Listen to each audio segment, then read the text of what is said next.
Don't fake the anointing. I've seen some people guilty of that. Don't fake the anointing. It really grieves me.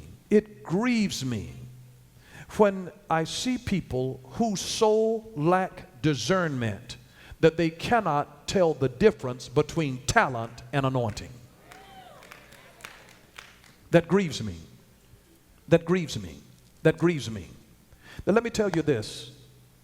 I understand the prophetic. I've walked in the prophetic for nearly 40 years now.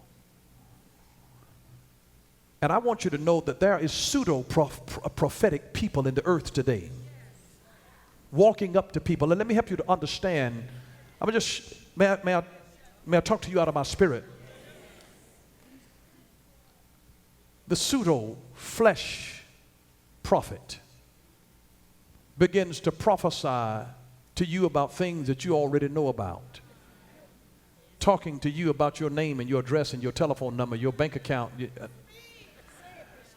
That's carnal. That is soulish. The true prophet is not interested in reading the mind of a man or a woman. The true prophet communicates the heart of God. There is a world of difference. When a prophet speaks, he's not merely speaking to impress a person about a fact of something that they already know. They are communicating the heart of God. Communicating, not just telling them sweet things, positive things, blessing things that are just going to come their way when oftentimes their life is lived in sin. No. The true prophet will speak correction and rebuke, and it will give warning to them out of the love of God and the compassion of God and the mercy of God. When you really prophesy, it is a person that takes the mind of God, where God says, these are my thoughts concerning this person. I'm not concerned with their thoughts. God says, my thoughts are far higher. I know your address. Why should I impress you by telling you your address? I want to tell you the thoughts in heaven that will set your life on a path of destiny.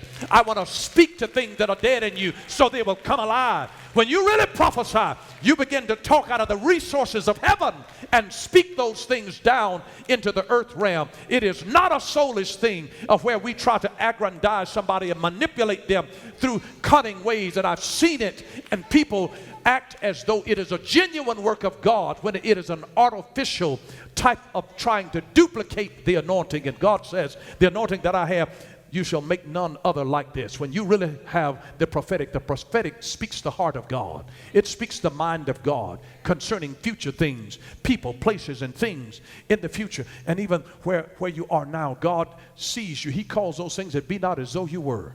He's not even concerned about those present day facts of where you are. God sees the finished work. He declares the end of a thing from the beginning thereof, and God will begin to speak into your destinies. And I pray that prophetic power will start filling your life, and that new power will come into you when you go through brokenness, because God lets you go through what you go through so that your anointing really comes out of it. Once God has put anointing in you, he breaks you so that what's in you flows out of you. I pray